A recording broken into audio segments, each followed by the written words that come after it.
Um, have everyone go on mute until we start the question and answer portion of the program. Hey, so thank you everyone for being here tonight. I'm really excited to welcome you to our next virtual author visit at Westbury Memorial Public Library. I'm Michelle Marcus, reference librarian, and your host today.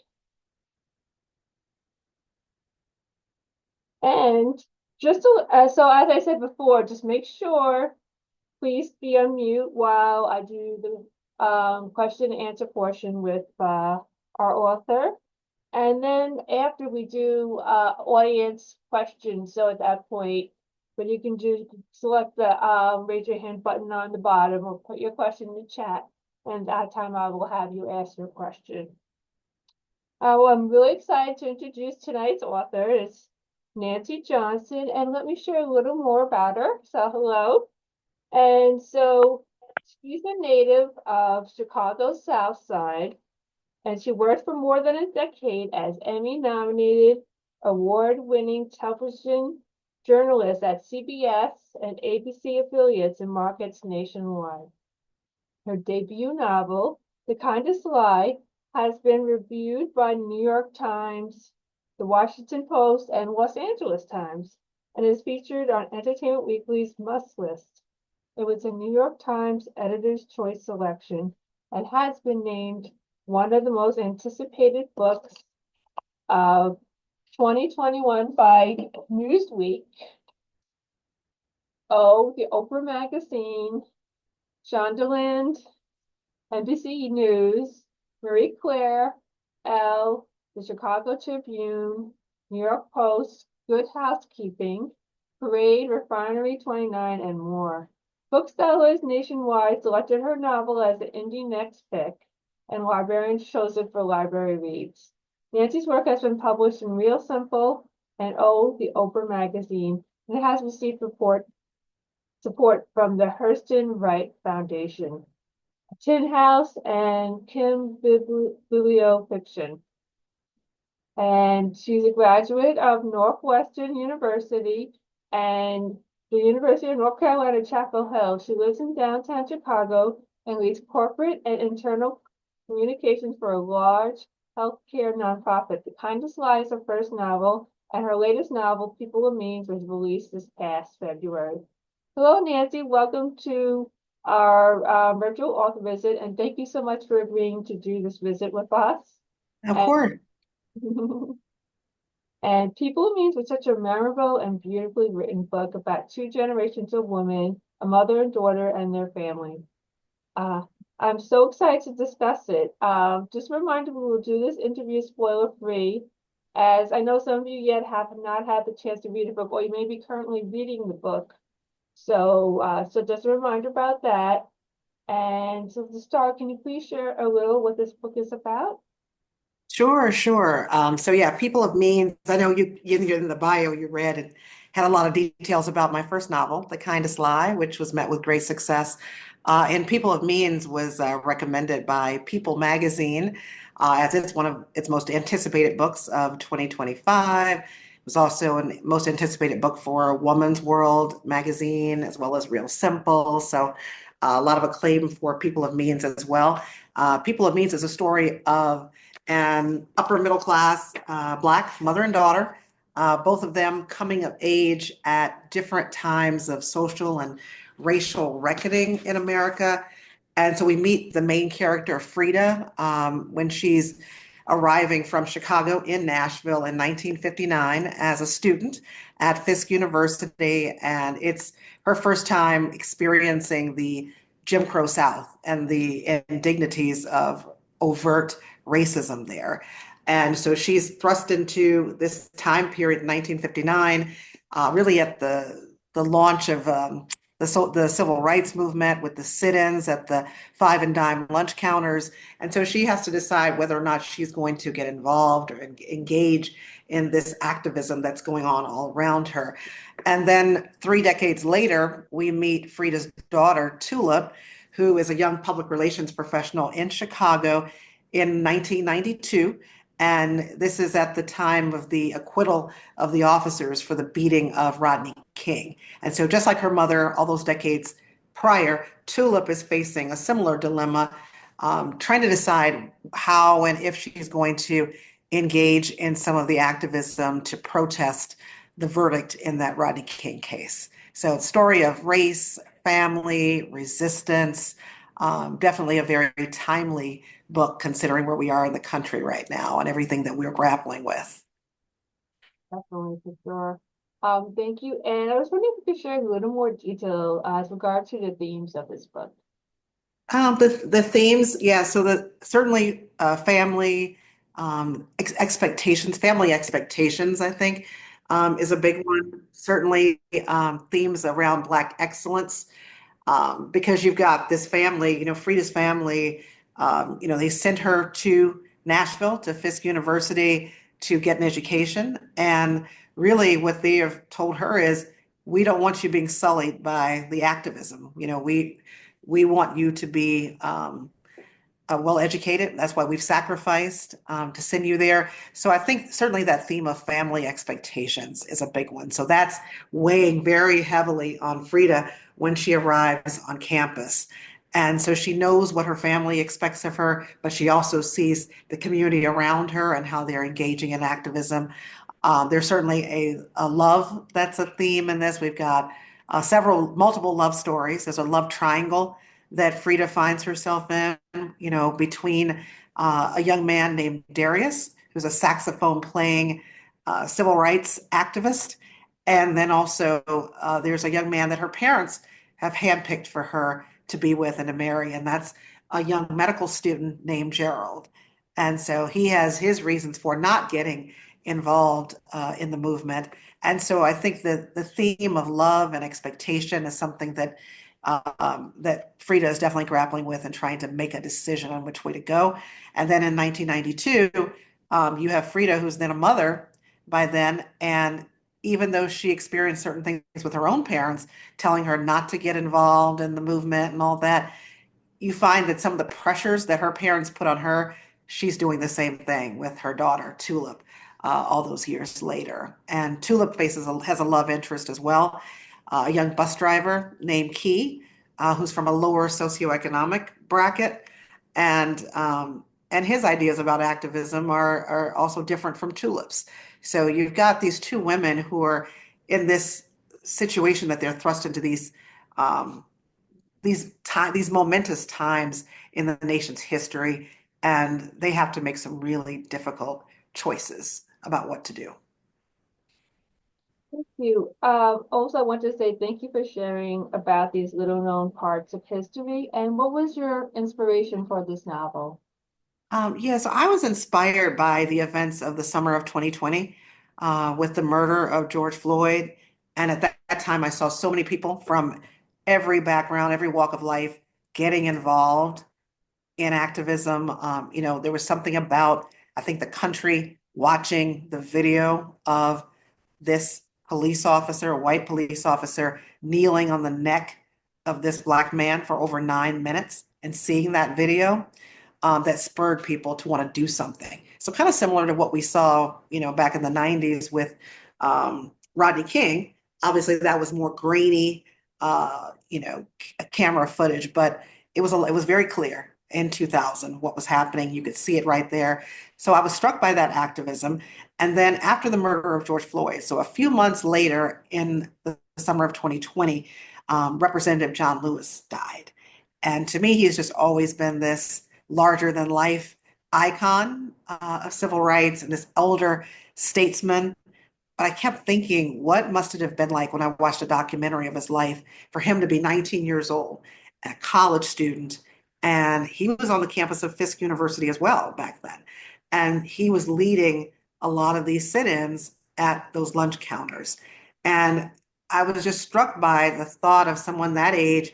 You're in college, you're trying to just get your class schedule together and study and make friends and date and all those things that young people do. It's just a normal part of life, but then also to be at the epicenter of this movement that's going to change the world. And so that's really what struck me. And that's what inspired the character of Frida, whom we meet in 1959. And then my own story inspired the character of Tulip in many ways because I was a student at Northwestern University in the 90s, in 1992, at the time of some of those protests. And so my very first taste of activism was being out there with the picket sign protesting that verdict in the Rodney King case. So that was what spurred the character of Tulip. But I didn't really want to have a character who was grappling with this as a college student because I felt that for me as a college student in the 90s, much different from Frida in the 50s, I didn't think the stakes were that great for me getting involved in protest because it was so common on college campuses at that time and there wasn't as much to risk.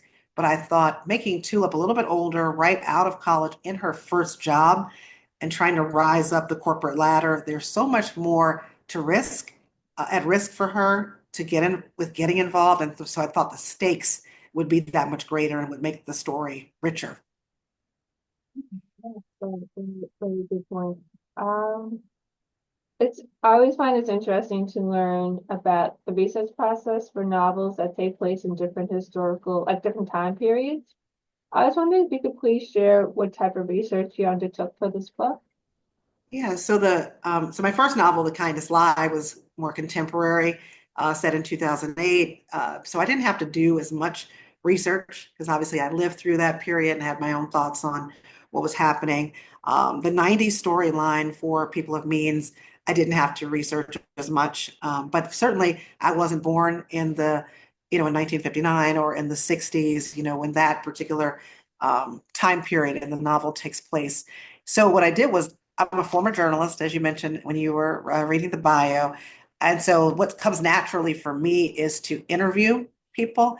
And so I asked around and I was able to find three women who were students at Fisk in 1959, around that time period when Frida was there. And also, I have a cousin who was a student there in the 60s. So I interviewed these women who are all in their 80s right now. And yes, I wanted to know about the activism on the campus, but even more importantly than that, because I think the activism piece, so many of us can read about that history. We could read it in the history books, we can see it in the documentaries, but I was interested in knowing from people who actually were there on that campus what was life like. So I wanted the details because even though it's fiction, I want to make sure it's as realistic as possible, that anybody who was alive during that time and was there would be able to say, oh yeah, that's exactly the way it happened and that's what life was like. So I wanted to make sure those details were as rich as possible. And so the details were the kinds of things like what did you wear to class? And I was told that the young ladies, the women, quite often had to wear dresses or skirts to class.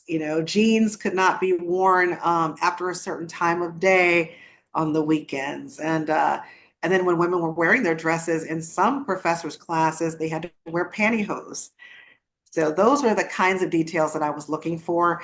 Um, I also had the privilege of interviewing the late, great poet and author Nikki Giovanni. And that was a real privilege. I mean, she had published a book of poetry, and we share the same editor, not editor, but the same publisher at HarperCollins. We're with the same publishing division or imprint. And so I was able to ask my editor, can you help me get on a Zoom call with her? And so I had a Zoom call talking to her, just like I'm talking to you all right now. And I was a bit intimidated. Nikki Giovanni, is this legend. She suffers no fools. And she was able to tell me a lot of the hidden history that you'll read about in the book. So, I was furiously taking notes and everything she was telling me. And I said, as soon as we're off the Zoom call, I'm going to look everything up. And she said, Child, you're not going to find the things I'm telling you in any books. These are the things that I lived through and I experienced, and they haven't been written down in the history books. And so that was a real gem, for me to get some of that hidden history. And so I don't want to give too much away with that because I don't want to give away any spoilers, but I will say that when you read about the role of Nat King Cole, for example, in the book, that's all information that I got from Nikki Giovanni, and those are not things that you would read about. Same thing with the Pullman porters and their role. That's all came from Nikki Giovanni. So that's the kind of research I did, primarily interviews with people who lived during that time who were able to give me those telling details that brought the story to life and made it more authentic. I love that, like getting talking to people, getting the really personal details. It seems like, we're getting into the heart of the characters and stuff like that. So yeah, it definitely showed. So yeah. Mhm. Um, okay, um, so as you mentioned, this is a dual timeline book because we have Frida's story. It starts in 1959, goes through the early 60s during her years in university, and her daughter in 1992. Slightly after that, but mostly 1992. And I was wondering, how did you approach writing the two different timelines and connecting them in the book? Yeah.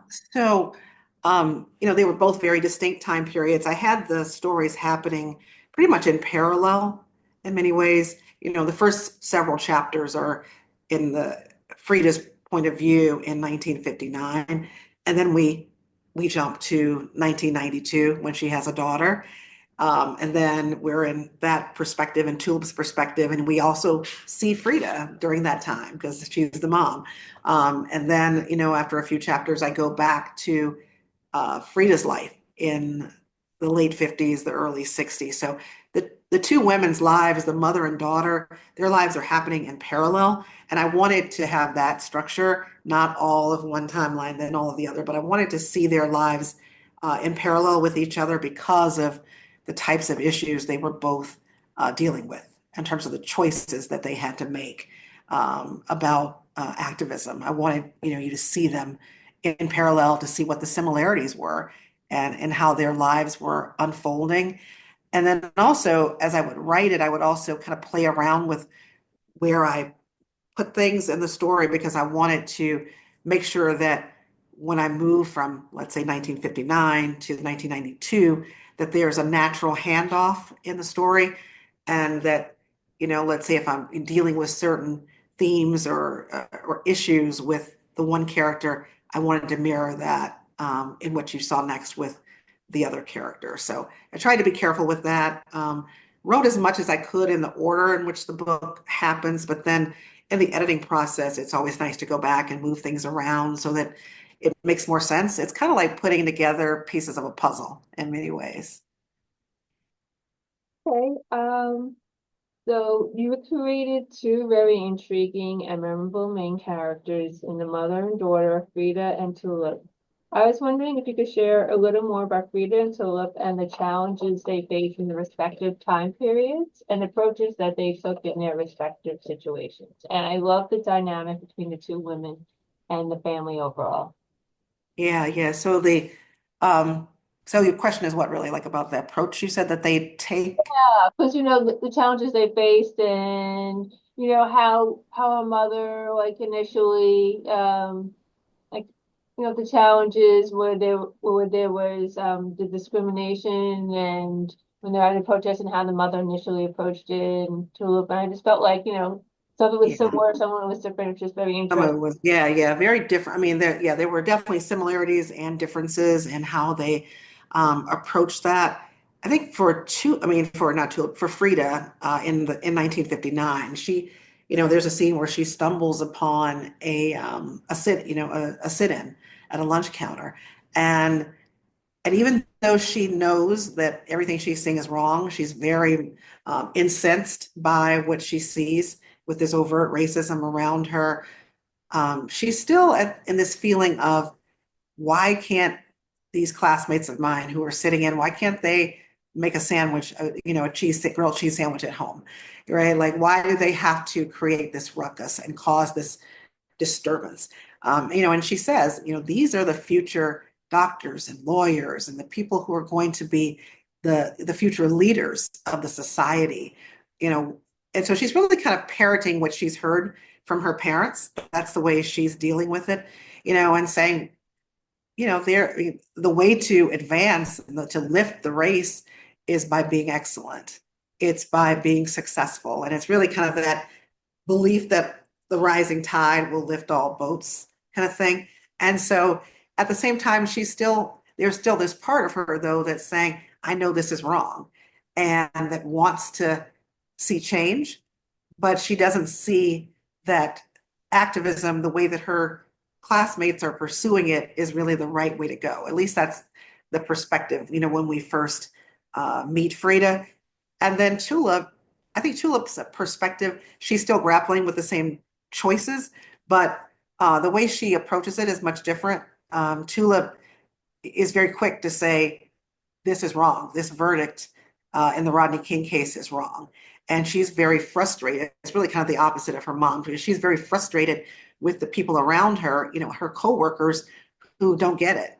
They are still talking about other things, and their conversations about this verdict are not the same as the ones that she's having.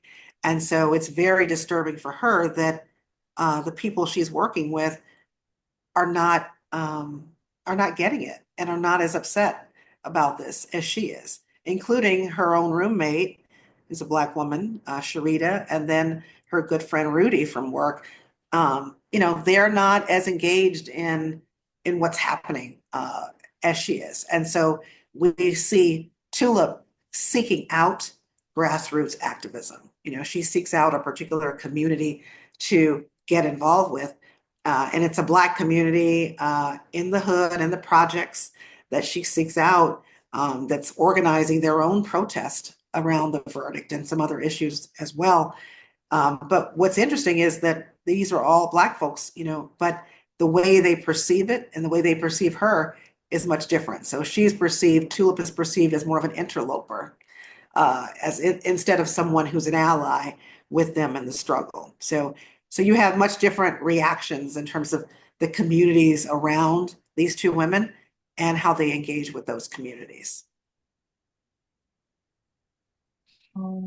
There are other memorable characters as well as you mentioned before, the two men who were love interest for Frida, Gerald and Darius, who I thought were two very different characters to each other. And Frida's college friends, Eveline and Cora, and then we also have Tulip's boyfriend in the more recent story, Key, and several others. And so I was wondering, who was your favorite to write and who was the most difficult? And if there's more than one, to share whichever one. Huh. Interesting. I hadn't really thought about my favorite character to write. I would say probably Darius was my favorite character to write. I thought he was very complex. If you'll recall, he's the one who I said he's the saxophone playing activist in the late 50s, early 60s timeline.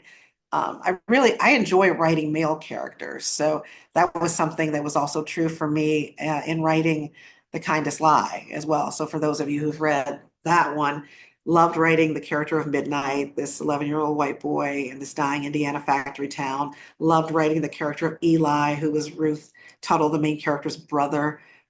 He was an out of work, former factory worker who's drinking too much after the factory closed and he lost his job. So those were a few of the male characters in The Kindest Lie. And I just love getting in the head of men. And I think the same thing is true with People of Means, with writing the character of Darius, just very complex character. I enjoyed him. I enjoyed writing Gerald as well.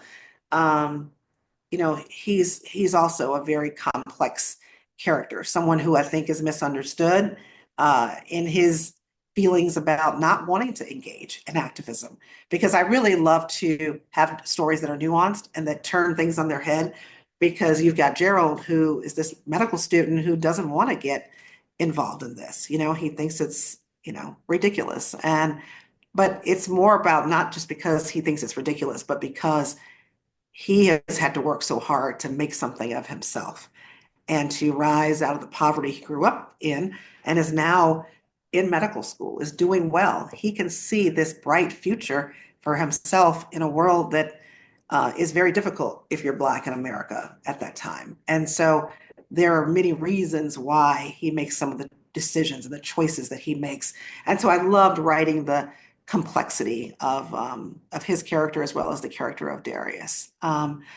Let's see, I'd say the challenge sometimes is writing these more secondary characters. So those men are more secondary characters. Also, the friends that presents a challenge because I want to make sure that they have a storyline that's worthy of who they are. So you mentioned the friends, Eveline and Cora are the best friends of Frida, and you really get to know them. And so that was a challenge that I was really excited to take on, was to give them a full life, full lives and agency and all of that. That was really key, that they come alive on the page.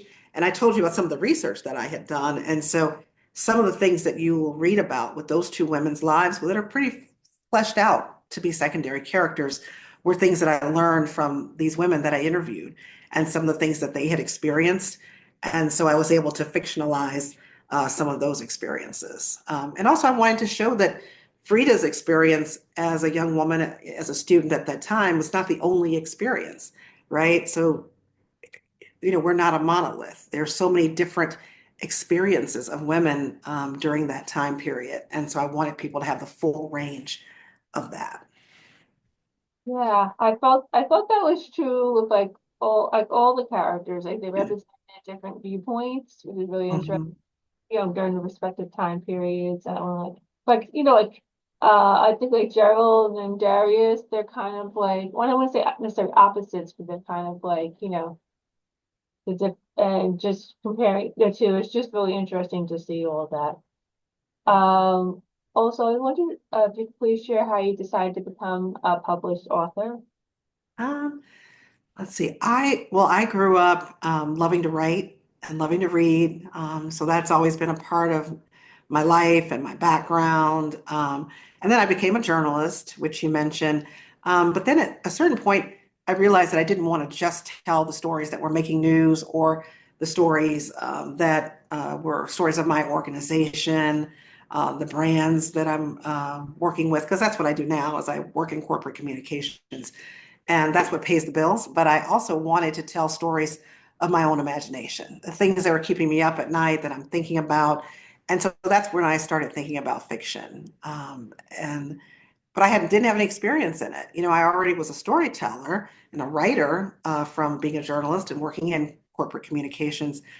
But writing fiction is a totally different animal than that other kind of writing. And so I had to study it. And so I attended many, many conferences and workshops and learned the craft of how to write fiction. And I'm still learning. So when I take time off from work, vacation time, I still go to workshops and conferences and try to hone my craft. So I'm constantly working to get better at what I do. And so that's really why. And I think I didn't think of this at the time, but now that I do write fiction, I think there's just this beauty of telling stories in fiction that's different from the nonfiction. I talked about being inspired by the events of the summer of 2020. And at that time, we saw so many nonfiction books that came out about anti-racism, about diversity, equity, and inclusion, and all of that. And many of those were very good books, but I think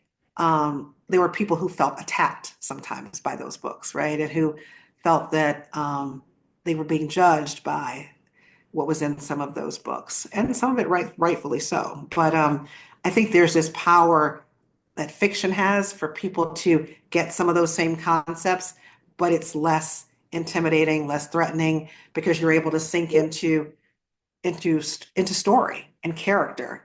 And there's something very powerful about that, to be able to walk in the shoes of somebody whose life is very different from your own. And that's the beauty of fiction. And so I feel like it's just such a privilege to be able to write it and to be able to have people read the work and say that, what you wrote touched me and it made me think about an issue or an experience in a new way, made me reassess some of my relationships with family, with friends, with the society around me. And so when I hear those stories, it's worth all of the time and the effort that it took to write the book.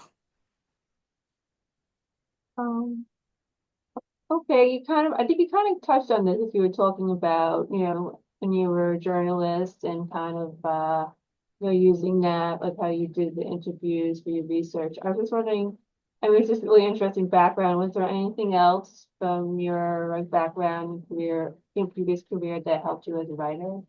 In my I couldn't hear everything you asked. Anything in my what career? Was it journalism? Yeah, journalism, yeah. Mhm. Um, I'd just say the main thing would be, like I mentioned, the interviews, interviewing people as part of the research. That's what really was, came from my experience as a journalist, and also the details. And I talked a little bit about getting the details right. I think being a journalist, observing, it's such a big part of being a journalist, and I think I bring that trait to the work, to the fiction work. I see some hands up, so I don't know if that's based on anything I'm saying or Oh, yeah, if we I've been or. very shortly. We're about to wrap up the interview portion. So I see the order, so we'll go by the order that we Oh, okay. on my screen. Okay, so the next question I was going to ask, one of my favorite things to ask, and anytime I, interview an author or, listen to an author, I love to ask about book recommendations. So I was wondering if you could share some books recently that you read, Yeah. meant. Yeah, it's so interesting that I think about the books I've read recently. Once you become a published author, and you've had, some degree of success, a lot of the books that you read at some point are books that are going to be coming out, because people have asked you to blurb, to write words of praise for them. And so one that I really enjoyed that I read most recently was by Christine Pride, and it's called All the Men I've Loved Again. And it's semi-autobiographical for her because it's based on, it'll be coming out this summer, because it's about two men that she falls in love with, or that the character falls in love with during a certain period of life. And then decades later, this character falls in love with the very same two men. And that same thing happened with the author, Christine Pride, that she loved two men at one point in her life, and then decades later found herself falling in love with the same two men and having to choose between those again. So that's one that I read and blurbed, and really a story of how I think the heart knows what to do, even though we try to manipulate how things are going to happen and stress over it. But I think the heart has a mind of its own and knows. Um, Another book, well, one that I'm anxious to read, I haven't read yet, is what is it called? Is it King of Ashes? It's the newest one from S.A. Cosby, the thriller that's going to be coming out. I loved Razorblade Tears. It was one of my favorite books, and loved that book. So I'm always recommending that one. So those are the two that I'll mention right now. I'm also reading some nonfiction too. I'm thinking about getting into nonfiction, which is something I haven't really talked about much, but I'm thinking about that. So I've been reading some nonfiction to get a sense of how people do it. The one book that a lot of people are reading right now by Mel Robbins, The Let Them Theory. So I'm reading that, self-help. And that's been very helpful in my life as I think about not trying to control everything in my life, but let them do what they're going to do, and let me choose to, do what I need to do in response. So those are just a few of the ones that I've read recently.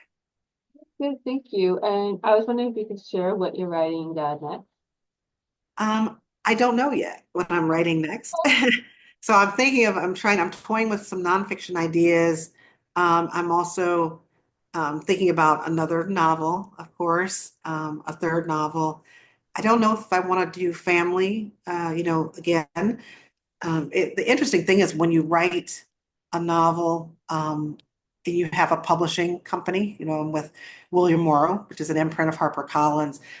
They they think about sales, obviously. It's a business. And so they're very interested in what readers come to expect from an author. And so for me, I know when I was pitching ideas for the second novel, I pitched some things that were a little different outside the wheelhouse of what I normally write. And I remember that my editor said, no, no, we want to keep you writing in the lane of race and class, the intersection of race and class, which is what I did with The Kindest Lie. And so I'm doing something similar, obviously, with people of means. So I think certainly race will be a theme in whatever I do, but I'm not sure if I want to do family again. I did family for both The Kindest Lie and People of Means, certainly looking at mother-daughter relationships, Kindest Lie, grandmother, granddaughter, but still it's that maternal piece, the mother-daughter piece. So I'm trying to look at something a little different and thinking of what I want to write next. And then I'll submit that idea to my agent, who will then pitch it to my editor at HarperCollins.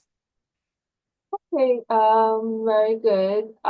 Okay, so now we could start our audience questions. So going by on my screen, we have Maria first. So Maria, you can ask your question. Thank you. Hi, Hi, Maria. hi Nancy. How are you? Thank you for joining us tonight. Of course. Thank you.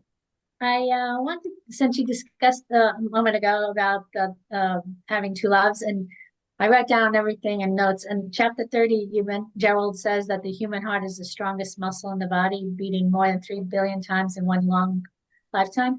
And then that must explain how one heart has the capacity to hold love for two men at the same time. That was really touching, and I understand how she couldn't decide between the two because there were, safety and wild love and two different types of Two people. different. Yeah, and uh, the portion about smoking can kill you, and that line about "Did you know a racist can kill you faster?" was very powerful in the storyline and everything, and it's like Romeo and Juliet, a bit like the part where you just hope for the best, and it's the bad part. You don't want the bad part to happen. And even though you see the movie over and over again, it's like, it's going to change. It's going to change. It's not going to happen. It's not going to happen. Right, But, right. and then, that's what I felt while reading the book. It's like, it's not going to, everything will be fine. And it just Right, was right. wonderful. The question I had was the cover. I wasn't sure if you chose it, the boombox, the earrings, the lady, Yeah. how the colors and all. How did that come about? Yeah, so thank you. And thank you for pointing out, Maria, those lines in the book Oh yeah, I take that lots struck of you. notes. Oh my I write down goodness. all the chapters. Oh, I love that you did such a careful read and, Uh, pointed out. it was an audiobook. I did the audiobook. I Oh, love you the did the audio. audiobook. Okay. Which Yeah, we can and I talk about the audiobook later too, if anyone wants to ask me about that too, because that was an yes, it was beautiful. interesting process with Bonnie Turpin, who had a Yes. personal connection to the book. But yeah, so you asked about the cover. So the way it works is my editor asked me to put together a Pinterest board of covers, designs that I like, ones I don't like. So this was my first foray into historical fiction. And so we looked at other historical fiction covers. I'm not a big fan of many of the historical fiction covers that kind of have that same look of a woman, looking off in the distance. And I don't know, they just all look very similar to me. Yeah. And that's not necessarily what I wanted. And my editor was the one who wanted to have such a colorful book cover because she's always talking about the thumbnail digitally when people are scrolling through books digitally. She wants the cover to be one that's going to pop and that people are going to notice. And so that's one thing. And then also, I don't have it right in front of me, but the Kindest Lie is very colorful also. So I think wanted to keep with a similar look and feel. And we didn't want the book to, even though it's historical fiction, to necessarily look like historical fiction look, but we wanted to kind of have a look that it could be either historical or contemporary. And so the designer came up with this cover and we made some tweaks to it. So the woman here is really representing, if you can see her, but the woman is representing Frida, the character in 1959. And the way she was drawn in the beginning, I don't know if it was just her outfit or what, but she looked a little bit more like a servant. And so I was like, nope, that's not it. She's this college student who's from a fairly well-to-do family. I think we added the hand on the hip, to give her a bit more of a sassy look. The hair was different. I think that's why she looked like an older woman before, but then we gave her the hair flip, so added different details to give her more of that 1960s look, but also a younger look as well. And then it was the designer who came up with the representation for the 1990s, and they came up with the idea of the gold hoop earrings and the boombox, which are pretty iconic for that era of the 90s. I like the lines there too, kind of creating a sense of division, which we see in the time periods, but also kind of coming together too. So I don't know. I like the cover. I was happy with it. Yes, So yes, me too. thanks for Thank asking you. about it. Thank you, Nancy. Yeah, thank Thank you you. again. It was wonderful. Oh, I appreciate enjoyed it, it. Maria. Thank you. You, Maria. And next, we're going to go to Kathy. If you want to ask a question now, thank you.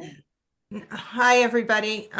Nancy, I have not read this one yet, Okay. but I always feel that after like meeting you and hearing the history and everything, I'm more inclined to pick up an author's book. So it's definitely going on my to be read pile. Yeah. And my question was in regard to the research of the women from the 1950s or 60s. Aside from the poet and your relative, how did you find the other women to interview?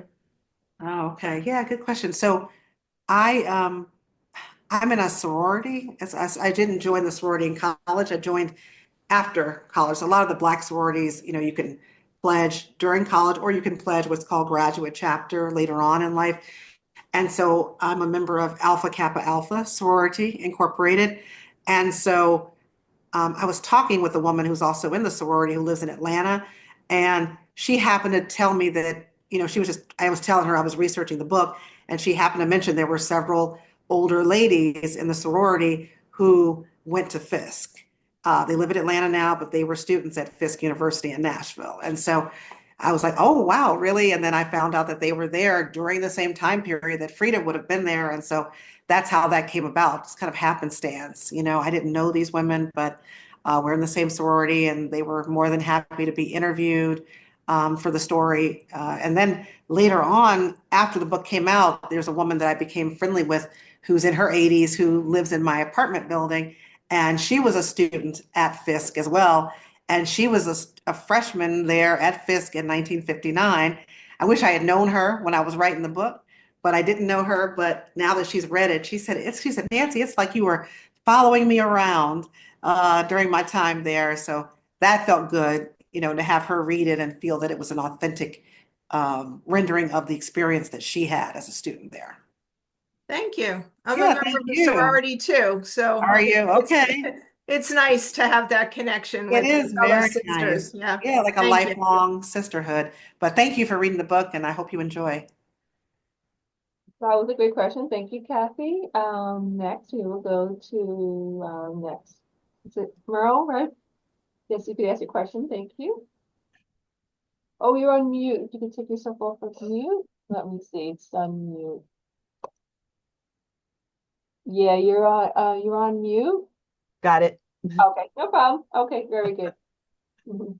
Um, so, Ms. Johnson, I just wanted to mention you just gave me something else to talk about, but thanks for Uh-huh. that.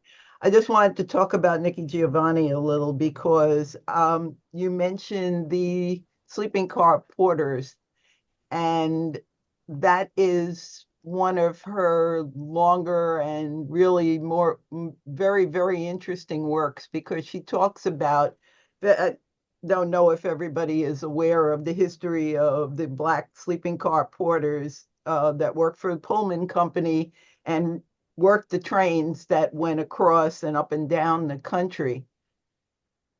They took on something else besides their regular duties. Their regular duties on the trains were very specific, but they also were responsible by their own desire.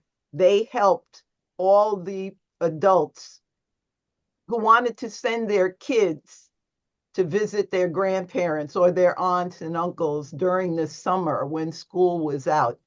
And the Pullman car porters worked with those kids, made sure that they were safe, made sure that they had food, made sure that they were on their way, to where they were going, that nobody missed a train or anything. So I just wanted to, remind everyone, if you haven't seen that poem, it's really more like a story that Nikki Giovanni wrote. You should all, definitely look into it because it's really beautiful, even in the way she writes poetry, which is kind of Yeah, blank. beautiful.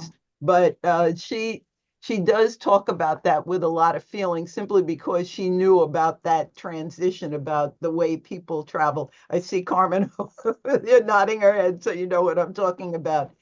Um, Something else that you mentioned, I also just wanted to touch on, which was that there were parts on both of the women's stories, parts of the area where they really kind of weren't prepared for for the context of what was happening to them, and weren't necessarily prepared for really the animosity that they were going to face and the idea of protest.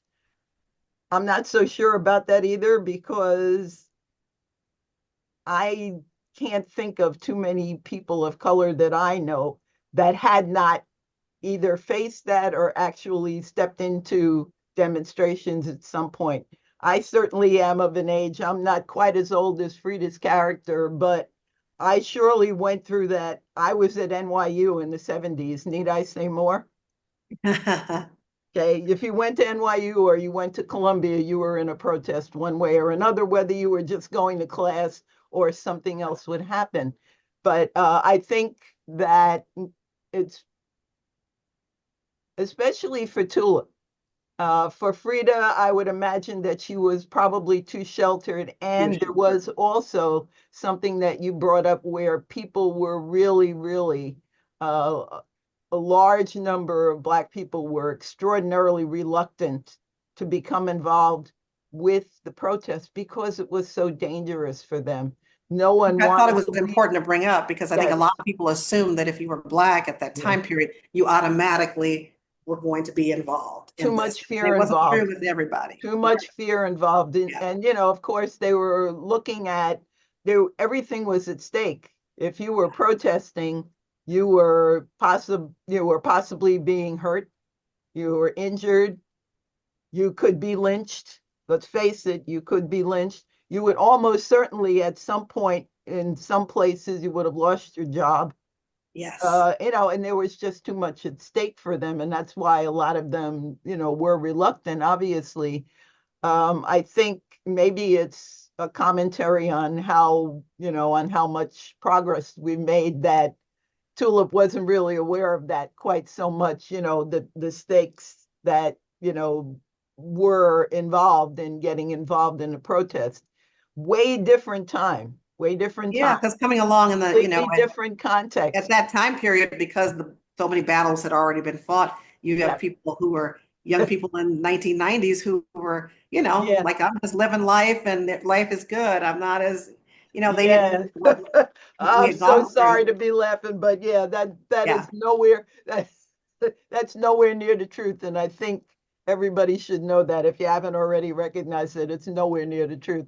So but anyway, I enjoyed the book also, but I just wanted to bring those points up. If No. to check out anything by Nikki Giovanni, I Yeah, think. Nikki Giovanni is great. And I mentioned sororities. Nikki Giovanni was a member of Delta Sigma Theta Yeah, so am I. Incorporated. I was about to say another great sorority. And So, one of my friends who's on also is So am another I, member. yes. oh, you are Delta as I've been well? a member for almost 55 years. So Okay, wonderful. Yes, yes. thank you. Sure, thank you. Thank you, Will. That was very interesting, all the insights and stuff you shared. So next we will go to Carmen. Thank you. Okay. Hello, and I'm so happy I am on this call. I have to say, I didn't read the book. However, after being on the call and hearing the conversation, it was so relatable. And I read a little bit of a blurb before coming, and it told me about, a little bit about what the book was about. And it spoke to me because I lived some of that. I could have been Frida. And I saw when I came along, I wasn't in Fisk, but I was at City College. And I remembered the riots and all that happened. And my own parents saying, it's not safe. This is not something you should be involved in. And feeling a little bit like, I need to be involved, because in the end, if we don't do something about the injustices that were happening, then what am I, we benefit from the activism.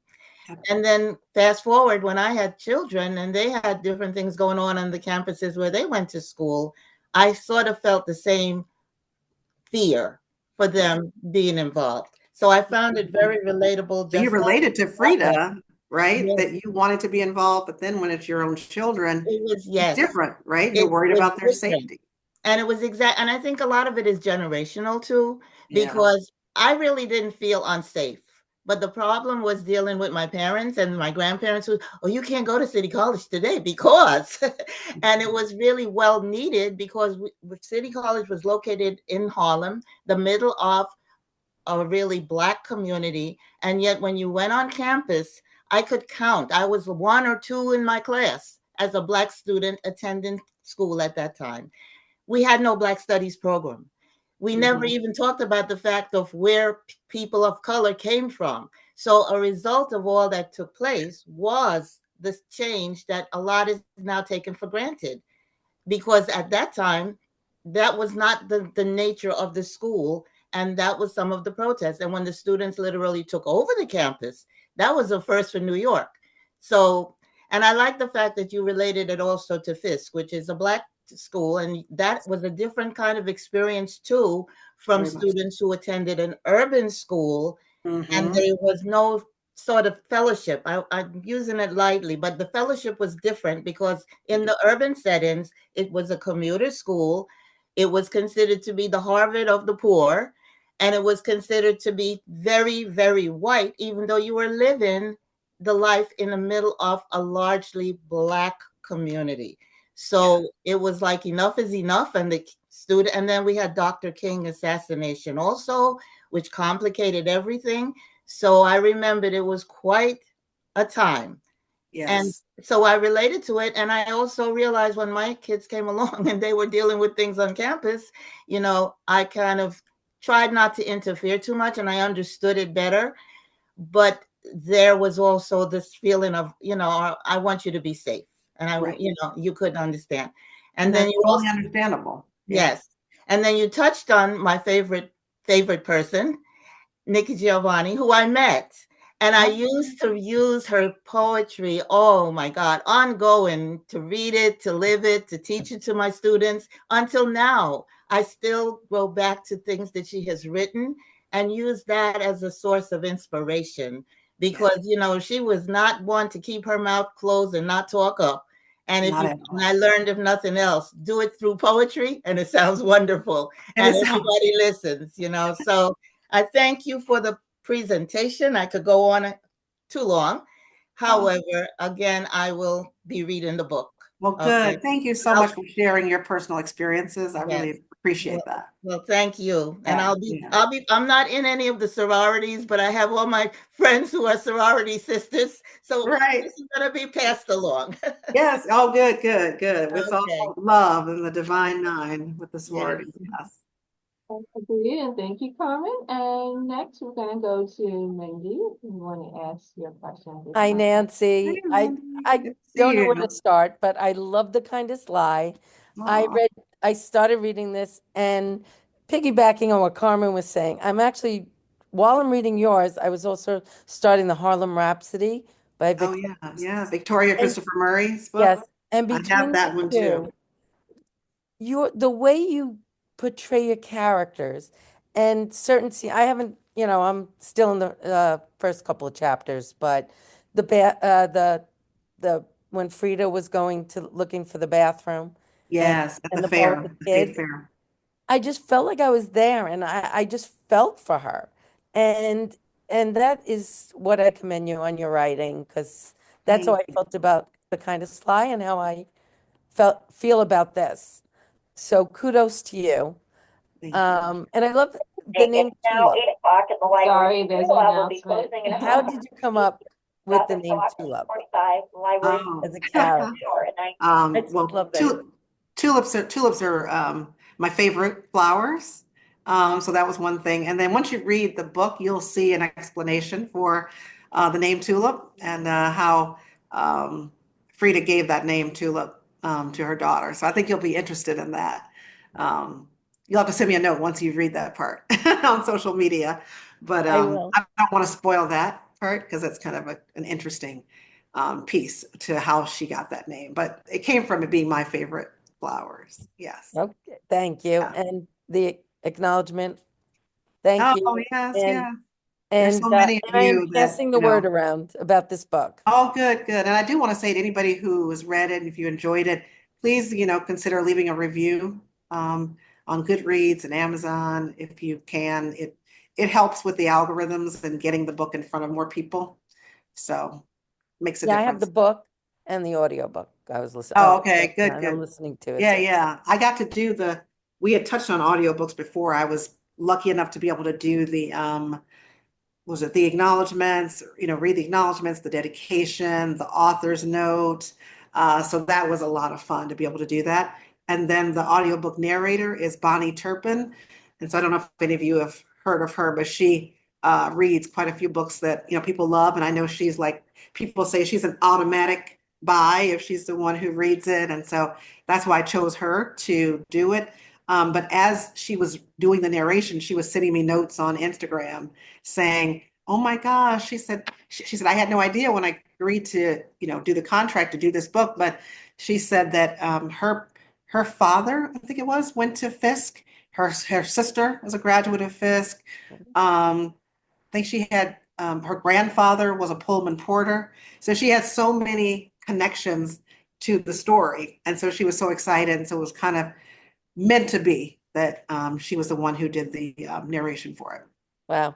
And I listened to that part. I went ahead and listened to your voice and Oh, did you? Thank you. yeah.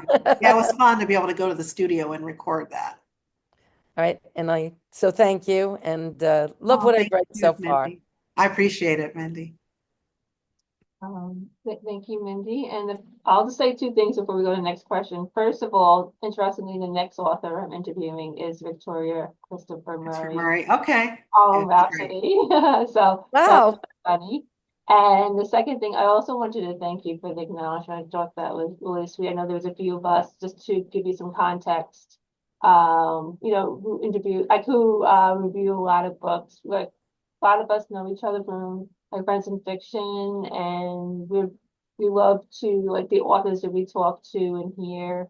We just love to promote them. We do a lot of like reviews and stuff like that. We'll like listen to their lives, comment on their social media to show a lot of support. So that's what that was about. So just wanted to share about that. Yeah, yeah. I just, I was like, God, it's bad when I start picking out certain names because it's like I know I'm going to leave people out. But you're right. The Friends in Fiction community has been so wonderful to me. And there have just been a few of you who, just really followed me since The Kindest Lie and written such encouraging words to me on social media. So I wanted to acknowledge you all. Well, thank you. Our next question is from Debbie. So thank you, Debbie. You can go ahead. Sorry about that. Like before, I had to get on my phone. I had lost the audio on this, so I had to get on my phone to hear what was happening. It was craziness. I Anyways, recognize you everything's too, your name. Yes. yes. Hey. So I am in this impromptu. It started just slightly after COVID for one of the bookstores that was losing a lot of business and whatnot. They want to try it. It was an indie bookstore in our area in Del Mar, and they decided to start up. It was a mother that runs a book club with her daughter. They started a mother-daughter book club. So my daughter and I entered it and it was reading Colleen Hoover, blah, blah, blah, whatever. Well, we have expanded our minds, and then now we're finding mother-daughter reads. And the one thing that came out, this book was last month's read, just so you know. It's by Del Mar Diesel, but they've now changed the name to Camino Del Mar. So, and we discussed it last night because we all met last night on it. Anyway, nice. Yeah, so it was it was so great that this conversation was now. So anyway, the one thing that came out from the daughters, the biggest thing was so poignant was that we don't think of our mothers as kids and what they go through. And this is giving me chills right now. So what we got in the conversation was, what were some of those things that we went through during college? Because we all are of different ages. I think I'm one of in the middle, right in the smack middle with it. But my daughter's like just like about 32. So we're like right in there. And we've never really talked about the fact that, I was at UC Santa Barbara in the 70s and like the changeover, like just like close of the Vietnam War and all of that, like what was going on, that we never talked about any of that. So all the moms got to really talk about some of that we went through. And I just wanted to tell you how your I book love that. inspired that and what it was just incredible conversation. It was kind of like to dovetail off of what Carmen was saying with like, we are so fearful of their safety for what they're going through, but then, and we don't impose upon them what we went through, but it's that generational thing. And it's just so, it was refreshing and it was just a really wonderful conversation. And it really inspired us to talk a lot about our own, teenage years, our own college years, our own young adult years that they wouldn't know about.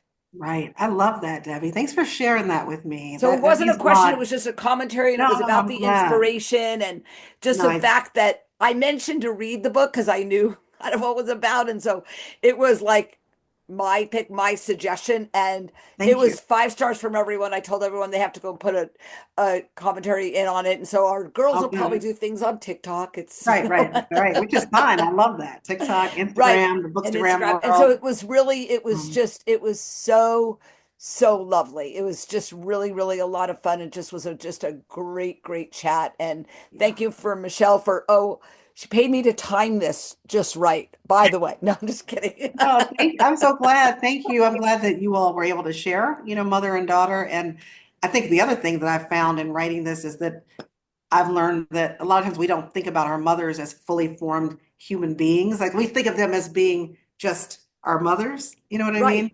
mean? We think of them only in relation to us as the children, but thinking about them as people with their own lives, their own dreams and hopes and ambitions, and them falling in love and all those things that you don't think of your mother in that. At least I Right. never thought But of they my do mother. like, and they know some of those stories. They may know like our childhood stories from like their aunts and cousins, but like where we were in college, like and what we were fighting for and what What we you had were to stand up doing. for and what we Yeah. were doing and like that time period that this book really talks about and Yeah. it really illustrates so beautifully that mindful development and Yeah. what are we going to stand for and what are we going to stand up for and who are we going to show up for and how do we decide those things and how did that all come about for Yeah. us when we were in maybe late years of high school and college? Like how did that all happen?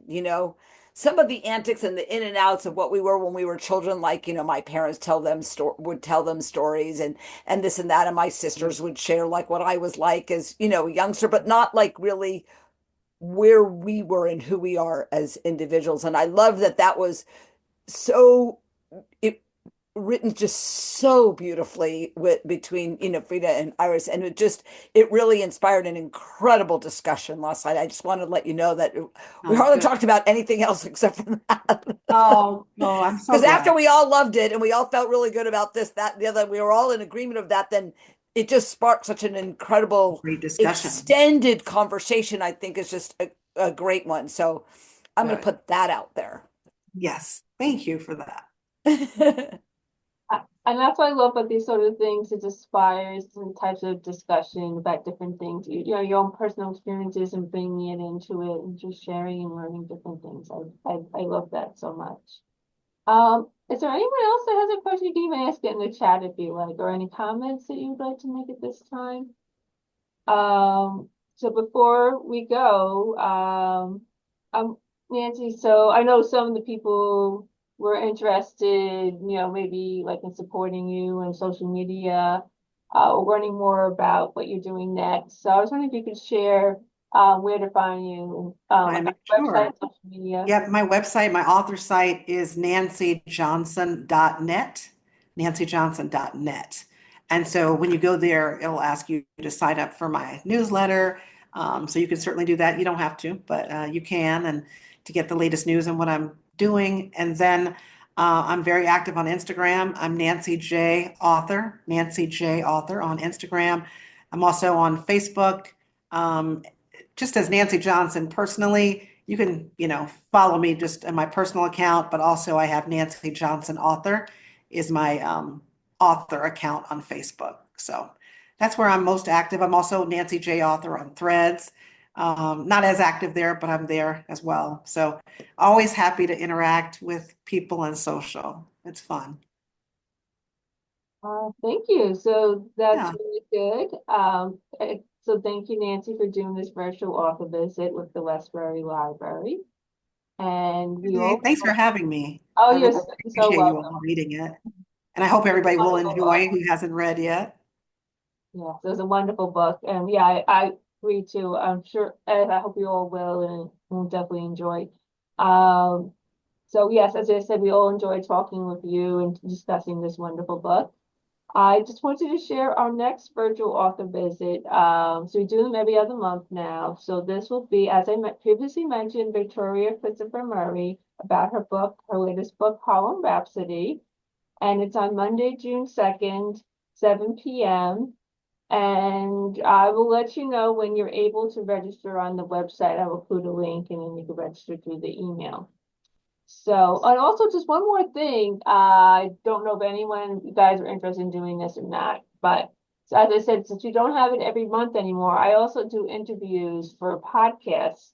So if you wanted to like listen to them, including the link now on our website, and I could also provide it to you otherwise through the email, if you want to check them out. And I do those like every other month as well. So good night, everybody. Good night to Nancy. Good night to all of our attendees. And thank you so much for attending. Take care, everybody. Thank you. Thank you. Night. Bye.